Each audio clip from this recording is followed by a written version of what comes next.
Hello friends, root to wellness में आपका स्वागत है।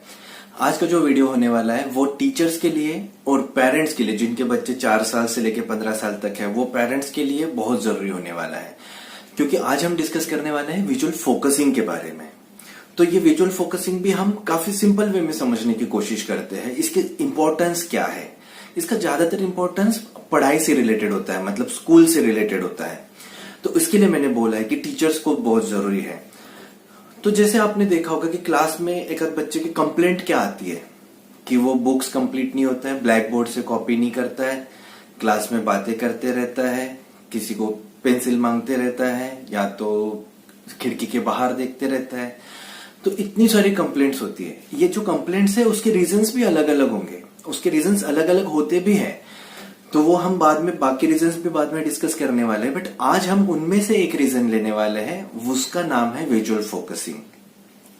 और ये विजुअल फोकसिंग की वजह से जो अभी मैंने सिम्टम्स बताए, या तो बच्चे के जो कंप्लेंट्स है वो एक दूसरे से कैसे जुड़े हैं वो भी हम पता करने की कोशिश करते हैं। तो विजुअल फोकसिंग क्या है? जैसे हम कैमरा तो सब लोग यूज करते हैं।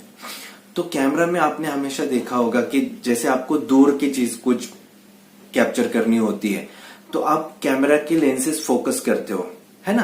वो फोकस, वो पर्टिकुलर चीज पे जैसे आपने फोकस किया वो चीज क्लियर दिखने लगती है आपको, और फिर आपको उसका पिक्चर निकाल लेते हो। बट सेम फोकस के साथ आपको मैं अगर बोलूंगा मैं आपको कि आप नजदीक का फोटो निकालो तो नहीं हो सकता है, क्योंकि वो ब्लर दिखता है। फिर अगर नजदीक का भी फोटो निकालना होता है तो हमें कैमरा के लेंसेज एडजस्ट करने पड़ते हैं, वो फोकस एडजस्ट करना पड़ता है। जब वो फोकस होता है नजदीक, विजन क्लियर हो जाता है, मतलब वो पिक्चर क्लियर दिखता है, फिर हम उसका फोटो निकाल लेते हैं। तो सेम लेंसेज अपनी आंखों में होती है। तो जैसे सोचो कि क्लास में बच्चा बैठा है, टीचर ने बोला है कि ब्लैक बोर्ड से कॉपी करो।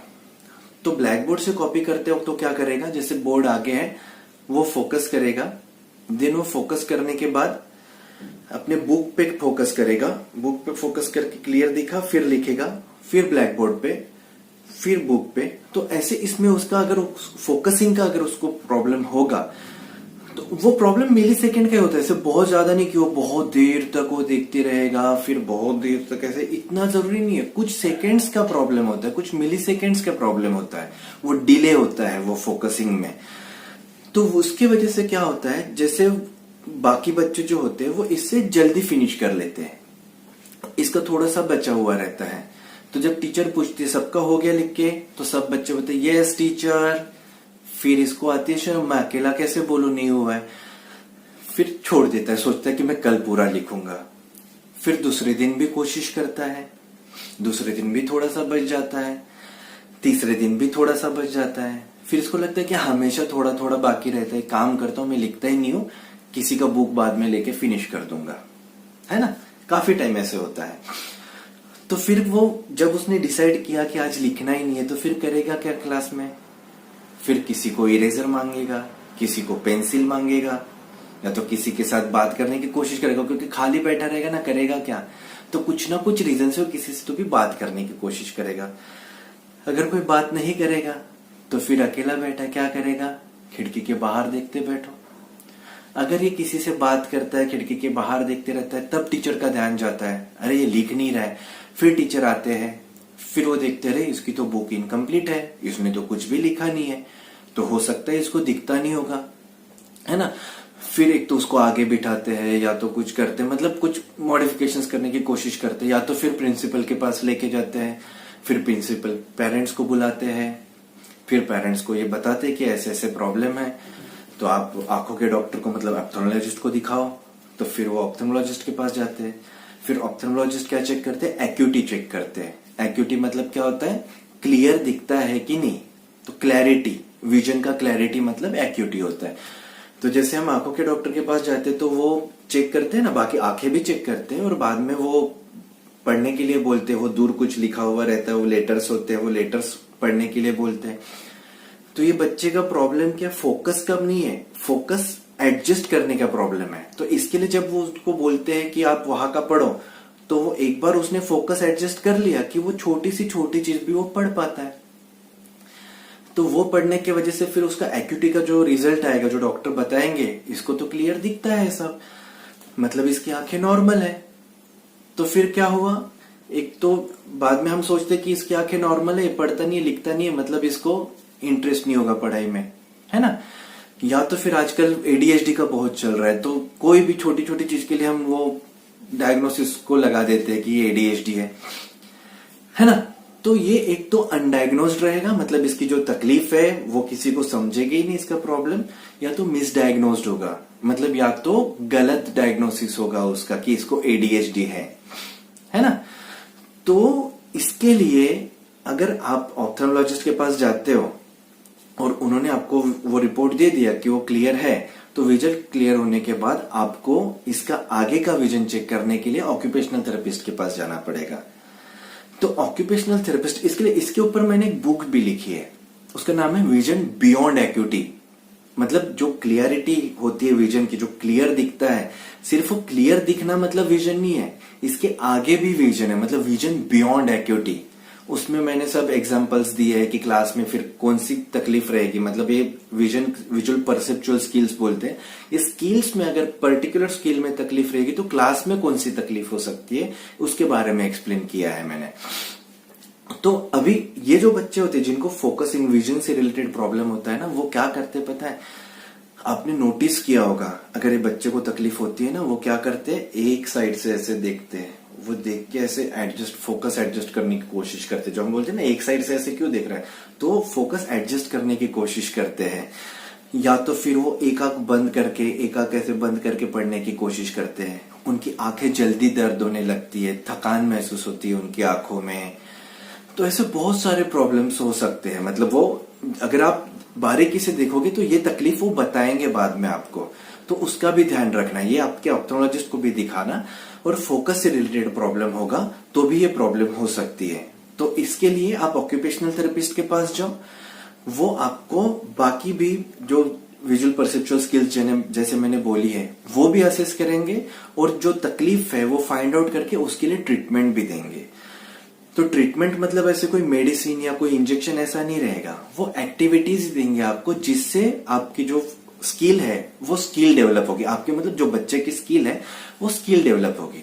तो स्किल डेवलप होना मतलब क्या है, इसको कुछ प्रॉब्लम नहीं है बड़ा, उसका जो डेवलपमेंट में जो होता है, डेवलपमेंट जो होता है स्किल का डेवलपमेंट, वो थोड़ा डिले है, बाकी बच्चों से थोड़ा पीछे।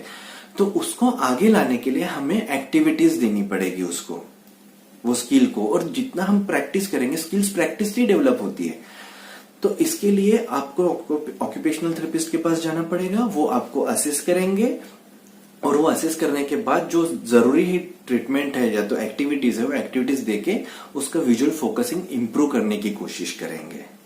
तो अभी मैं आपको एक सिंपल सी एक या दो एक्टिविटीज बताता हूं, उसके लिए क्या करना है आपको। जैसे आपको पता चलता है कि इसको विजुअल फोकसिंग का प्रॉब्लम है, तो मैं मेरे स्टूडेंट जो मेरे पास जो आते हैं बच्चे मेरे क्लिनिक में, उनको मैं क्या करता हूँ, एक सिंपल एक्टिविटी देता हूँ, कुछ वर्ड्स कुछ पेपर पे लिखने के लिए बोलता हूँ, और बाद में कुछ वर्ड्स आगे डिस्टेंस पे रखता हूँ, थोड़ा सा दूर रखता हूँ। तो उससे क्या होता है, और उनको क्या बोलता हूँ कि यहाँ का एक वर्ड पढ़ो और वहां का एक वर्ड पढ़ो, मतलब अल्टरनेट वर्ड पढ़ने के लिए बोलता हूँ। तो जैसे वो अल्टरनेट पढ़ते तो मतलब यहाँ फोकस करो, वहां फोकस करो, फोकस फोकस, तो वो जो फोकसिंग का स्किल है वो स्किल डेवलप होता है ये प्रैक्टिस से, है ना। ये बैठ के करने वाली एक एक्टिविटी होगी जो क्लिनिक में कर सकते हो। आप नॉर्मली क्या कर सकते हो, जैसे हम गाड़ी से कहीं बाहर जा रहे हैं, ट्रेन से जा रहे हैं, बस से जा रहे हैं, खुद की कार से जा रहे हैं, तो बच्चों के हाथ में मोबाइल देने से अच्छा आप उनको विंडो पे लेके बैठो, और उनको जो बैनर्स, आजकल तो बहुत सारे बैनर्स लगे हुए रहते हैं, कुछ एडवर्टाइजमेंट होते हैं या बहुत सारी चीजें होती है, तो उनको वो बैनर्स पढ़ने के लिए बोलो। तो अगर मूविंग इसमें रहेगा तो और जल्दी इंप्रूव होगा, क्योंकि उसको बार बार फोकस एडजस्ट करना पड़ता है। अगर दूर बैनर रहेगा, नजदीक बैनर रहेगा, तो उसको फोकस एडजस्ट करना पड़ता है, तो इसमें और इंप्रूव होने के चांसेस ज्यादा होते हैं। तो ये वन ऑफ द रीजन है कि उसको पढ़ने में या तो कॉपी करने में क्यों तकलीफ होती है, वो पता करने के लिए एक रीजन है। ऐसे कई रीजन है, जैसे विजुअल ट्रैकिंग हो गया, विजुअल डिस्क्रिमिनेशन हो गया, जिसके ऊपर मैं और वीडियोस बनाने वाला हूं। तो ये टीचर्स के लिए, इसलिए मैंने स्टार्टिंग में बोला कि टीचर्स के लिए ये जानना बहुत जरूरी है, क्योंकि ये बच्चे अगर अभी उनकी तकलीफ, मतलब हम मानते हैं कि उसको पढ़ाई में इंटरेस्ट नहीं है, पर पढ़ाई में इंटरेस्ट क्यों नहीं है ये पता करना हमें बहुत जरूरी है। क्योंकि हम इनके प्रॉब्लम अभी पता करेंगे तो ही इसका सॉल्यूशन हम ढूंढ पाएंगे। अगर वो लेट हो जाएगा, जैसे वो बच्चे ने मान लिया कि मैं इंटरेस्टेड नहीं हूँ पढ़ाई में, मेरे से पढ़ाई नहीं होती है, तो ये छोटा सा रीजन जो हम जान नहीं पाए कि उसको क्या तकलीफ हो रही है जिसकी वजह से उसने पढ़ना बंद किया या तो वो कॉपी करना बंद किया, वो अगर हमने पता नहीं किया तो उसका आगे का लाइफ बहुत ये होने वाला है। मतलब पढ़ाई से रिलेटेड हो सकता है उसको वो उसी के वजह से, मतलब वो मस्ती करने वाला बच्चा बन जाए बार बार। मतलब जो बच्चों का डेवलपमेंट होता है, जो पर्सनैलिटी बनता है, जो लोग बोलते हैं उसी से वो डेवलप होते हैं। अगर हम उसको बोलेंगे मस्ती वाला लड़का, इसका पढ़ाई में इंटरेस्ट नहीं, तो वो सही में मस्ती वाला लड़का रहेगा, उसका पढ़ाई से इंटरेस्ट सही में चला जाएगा क्योंकि वो एक्सेप्ट करने लगेगा। तो हमें फाइंड आउट करना जरूरी है कि ये बच्चे को तकलीफ जो हो रही है या तो पढ़ाई जो सिम्टम्स दिखा रहा है उसका रीजन क्या है, फाइंड आउट करना बहुत जरूरी है।